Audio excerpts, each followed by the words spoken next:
Hello tout le monde, j'espère que vous allez bien. On se retrouve enfin pour la vidéo que je vous avais promise il y a longtemps. Je vous avais mis un petit message sur Instagram et Facebook, savoir si vous aviez des questions précises sur les beauty blenders. Et du coup j'ai tout noté dans mon petit carnet, donc tout est là. Et j'avais vraiment envie, ouais, je sais pas, de vous faire une vidéo un petit peu avec plein de conseils, etc. sur cette petite chose que j'ai appris à apprivoiser il n'y a pas si longtemps. Alors, premièrement, je vais un petit peu vous faire une typologie du Beauty Blender. Donc, celui que vous avez certainement vu le plus souvent, c'est celui-ci. C'est le rose. Et en fait, tout simplement, on va dire que c'est la gamme standard. Alors, attention, quand vous allez le laver, il dégorge. Hein, il y a le colorant qui s'en va. Et je sais qu'on reproche beaucoup ça à ce Beauty Blender, contrairement peut-être à ceux que vous payez à 1 € chez Primark ou des choses comme ça. Mais en fait, ça dégorge tout simplement parce qu'il s'agit d'un colorant naturel. Comme on se l'applique quand même sur la peau, Beauty Blender a fait attention à utiliser donc des colorants naturels. Alors il faut savoir que Beauty Blender c'est le nom de la marque en fait, c'est pas le nom de ça s'appelle une éponge pour le teint. Beauty Blender est vraiment le nom de la marque, hein. C'est un petit peu comme quand les gens ils disent passe-moi un Kleenex au lieu de dire un mouchoir. Donc voilà, celui-ci, parenthèse fermée, celui-ci c'est le plus classique on va dire. Ensuite ils avaient sorti un violet. Lui il n'a pas vraiment de différence, c'est vraiment la couleur qui va changer. Ils ont sorti celui-ci qui est blanc tout simplement parce qu'il n'a pas du tout de colorant. Donc il va être vraiment parfait pour les peaux sensibles, pour les peaux acnéiques, etc. Donc moi je vous conseille vraiment celui-là si vous avez un petit peu une peau à problème. Et ils ont aussi sorti celui-ci qui lui est du coup, il l'appelle comme étant la version pro. Alors moi je vois pas des masses la différence. Si ce n'est qu'elle me paraît quand même un petit peu plus dense, c'est-à-dire un petit peu plus avec la matière un peu plus compacte et un peu plus dure à pouiter comme ça. Et enfin, dernière chose qui existe, qui est sortie il n'y a pas longtemps, c'est le bébé Beauty Blender. Je le trouve juste trop mignon. Lui, il est vraiment pour le contour des yeux. Alors, est-ce que celui-ci est indispensable? Honnêtement, je vous dirais que non, puisque le contour des yeux, on peut le faire avec cette partie-là. Néanmoins, c'est du coup une éponge un peu plus souple et je me dis que si vraiment on veut préserver son contour des yeux, c'est vraiment parfait. Donc bon, moi je l'ai, après c'est vraiment à vous de voir, si vous trouvez ça un peu trop onéreux, vous vous en passez. Si vous trouvez ça indispensable, moi je vous le conseille vraiment parce que je trouve ça quand même beaucoup plus pratique et surtout beaucoup plus doux donc pour le contour des yeux. Ensuite, vous me demandiez s'il est vraiment indispensable ce Beauty Blender. Je pense que ça va être une question de préférence. Moi personnellement je déteste m'appliquer le fond de teint au pinceau, vous l'avez vu dans mes précédentes vidéos. J'aime vraiment pas ça, j'ai l'impression de peindre mon mur, vous savez qu'on voit les traces du pinceau comme ça sur ma peau. Et j'aime vraiment pas ça et depuis que j'ai découvert le Beauty Blender, vraiment j'adore. C'est le fait de tapoter, le fait qu'en fait il a une texture vraiment particulière, un petit peu comme du velours mais très court, avec des poils très courts. Voilà, comme il y a une texture particulière, il va vraiment permettre de fondre le fond de teint dans la peau et je trouve ça vraiment exceptionnel, j'adore ça. Et si bien que même je préfère appliquer mon fond de teint ou ma bébé crème au Beauty Blender plutôt même qu'au doigt. Je trouve vraiment, pour moi le Beauty Blender, voilà, c'est ce que je préfère. Après il y a certainement d'autres filles qui vous diront qu'elles préfèrent elles appliquer au pinceau. Donc c'est toujours pareil quoi, c'est un petit peu subjectif, c'est un petit peu, tout est relatif, mais moi personnellement je préfère au Beauty Blender, je trouve le rendu plus velouté, plus fondu, plus flouté, plus naturel aussi et vraiment j'adore. Pour moi le pinceau ça laisse des traces et les doigts, je sais pas, ça me saoule, j'aime pas aux doigts, j'ai du mal à l'étaler et tout. Donc pour moi oui, c'est un indispensable. Ensuite on m'a demandé s'il était utilisable avec tous les fonds de teint. Oui. Oui. Il n'y a pas de... Après moi des fois j'ai poussé le vis jusqu'à même appliquer ma poudre matifiante avec. Il faut juste faire attention à pas trop surcharger son éponge. Et après on peut même... donc je pense qu'on peut même appliquer les fonds de teint compacts avec. Mais en tout cas pour les bébés crèmes et les fonds de teint classiques, impeccable. Ensuite on m'a demandé donc si c'était... si on pouvait appliquer l'anti-cerne avec, donc je vous ai déjà répondu oui et encore oui, on peut appliquer l'anti-cerne avec, bien évidemment. Au contraire, ça permet d'avoir toute la zone du contour de l'œil et du visage, comment dire, matifié de la même manière en fait, avec la même texture en fait de produit là est là. Donc oui, on peut appliquer l'anti-cerne au Beauty Blender. Ensuite, on m'a posé la question, enfin on m'a demandé, excusez-moi, on m'a demandé s'il fallait l'humidifier à chaque fois.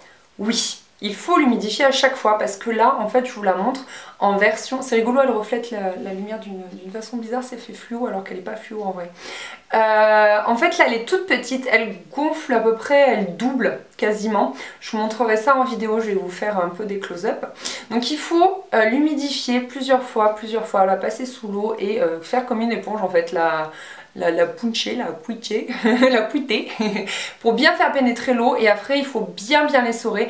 Moi parfois ce que je fais c'est que même je prends une serviette pour bien finir d'enlever l'eau qu'il y aurait dessus. Après j'applique vraiment mon fond de teint sur moi ou alors on peut aussi l'appliquer sur l'éponge. Mais moi en l'appliquant sur moi j'ai l'impression que j'aurai un minimum de perte de produit parce qu'on m'a demandé s'il y avait de la perte de produit. J'ai envie de vous dire que oui, il y en a un peu comme avec un pinceau ou comme avec les doigts.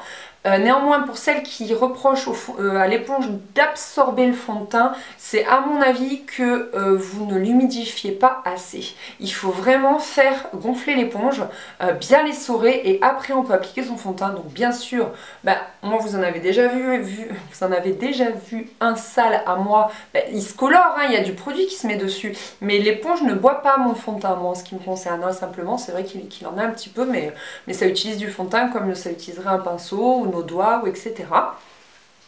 Ensuite, on m'a demandé si on perdait en couvrance. Alors moi, je trouve au contraire qu'on gagne en couvrance en fait. Je trouve qu'on a une couvrance mais naturelle et ouais, c'est vraiment un beau fondu avec la peau quoi. Pour moi, il n'y a pas mieux que le Beauty Blender. Je trouve qu'au niveau du rendu, c'est exceptionnel. Mais ça rejoint un petit peu la première chose où je vous disais que j'aime pas du tout utiliser les pinceaux. Ensuite, donc pour l'essorage, j'ai répondu. Ah oui, est-ce qu'on peut utiliser pour tous les types de peau? J'ai aussi répondu, c'est-à-dire que si vous avez une peau acnéique ou un problème, il vaut mieux la naturelle. En fait, dans tous les cas, je pense qu'il vaut mieux la naturelle. Après, si vous avez envie de vous faire plaisir avec la rose, pourquoi pas. La noire, je ne l'ai pas encore testée à vrai dire. Tout ce que je sais, c'est qu'effectivement, elle est plus compacte. Ensuite, on m'a demandé la différence avec une éponge classique. Malheureusement, je ne peux pas vous répondre. Je n'ai jamais utilisé d'éponge classique. Par contre, j'ai déjà vu la texture des éponges classiques. Le Beauty Blender est beaucoup plus dense qu'une éponge classique. Elle a vraiment une texture où toutes les petites particules sont très rapprochées, c'est très fermé et c'est à la fois très souple. C'est à la fois un petit peu, vous savez, comme ces balles anti-stress. Une éponge, c'est beaucoup plus, même faite pour le teint, hein, s'entend, c'est beaucoup plus, je sais pas, il y a des plus gros trous, enfin, même si c'est plus petit quand même, mais il y a des plus gros trous, elle est beaucoup plus molle, etc. Là, c'est vraiment, je vous jure, une texture particulière. C'est pas pour rien que c'est breveté, qu'il y a une marque et peut-être que ça coûte un peu cher. Parce que c'est vraiment un produit très différent de ce qu'on peut trouver dans le commerce. La texture est vraiment particulière. Il faudrait juste que vous alliez en magasin pour les toucher. Après, vous faites votre avis, mais juste pour les toucher. Parce que c'est vraiment particulier. Je ne sais pas si vous entendez le bruit. Voilà, enfin, c'est comme du velours mais en tout fin, c'est vraiment très particulier quoi. Et du coup, il me semble que c'est beaucoup plus naturel qu'une éponge classique et beaucoup plus pratique surtout qu'une éponge classique. Ensuite, je voulais vous parler un petit peu de l'entretien de ces éponges. Donc, j'avais déjà vu des conseils par rapport au pinceau. Donc, je pense que vous pouvez le nettoyer avec du shampoing neutre ou du shampoing pour bébé. Mais sinon, le site vend en fait le savon solide que je trouve vraiment très pratique, si bien que je m'en sers pour laver mes pinceaux. Donc, ça se présente un petit peu comme un shampoing sec de chez Lush. C'est vachement bien fait parce que donc il y a la petite grille, vous savez, pour que l'eau s'évacue. Et voilà, c'est un savon vraiment spécial parce qu'il va pas trop mousser, mais il va... Il sent bon. C'est un peu la lavande. Mais il va donc bien nettoyer votre Beauty Blender sans pour autant mousser. Parce que vous savez qu'une éponge, quand ça mousse, pour la rincer, t'y passes la vie, quoi. Donc là, pas du tout. Donc c'est vraiment un super savon... Voilà, pour nettoyer son Beauty Blender, moi je vous le conseille. Après, si vous avez l'habitude de laver vos pinceaux avec autre chose, en fait, vous pouvez utiliser la même chose. Ça se lave vraiment comme un pinceau, en fait, tout simplement. Alors, pour ce qui est des prix, Le mini beauty blender pour le contour des yeux, il se vend par deux, ce que je trouve pas plus mal parce qu'il faut savoir que quand même ça s'use une éponge comme ça. Et donc par deux, ils le vendent 17 €. Donc il y a le site beautyblender.fr et vous allez voir à la fin de la vidéo, j'ai une surprise pour vous. Ensuite, ils font des packages, par exemple, ils vendent le savon solide et le Beauty Blender Pro pour 31 €. Donc comme ça, on a les deux, on est tranquille. Ensuite, le original, ils le vendent au prix de 18 €. Si vous avez envie aussi d'avoir le petit savon avec, donc en format miniature, c'est-à-dire comme ceci, il est beaucoup plus petit, ça vous coûtera 23 €. Avec le gros, ça vous coûtera aussi 31 €. Le pro en tout seul, il coûte aussi 18 € en fait, ils sont au même prix, donc ça ne change rien. Et pareil, l'éponge, elle s'appelle la Beauty Blender Pure. Et donc celle-là aussi est à 18 € en fait. Et pareil, vous pouvez l'acheter avec le savon solide ou pas. Et après, elle existe en red carpet, donc elle est un peu plus rouge, en violet, elles sont aussi à 18 € les deux. Et sinon, elle existe un petit peu en bling bling, donc elle a un support avec des strass et tout, donc là elle est à 29 €.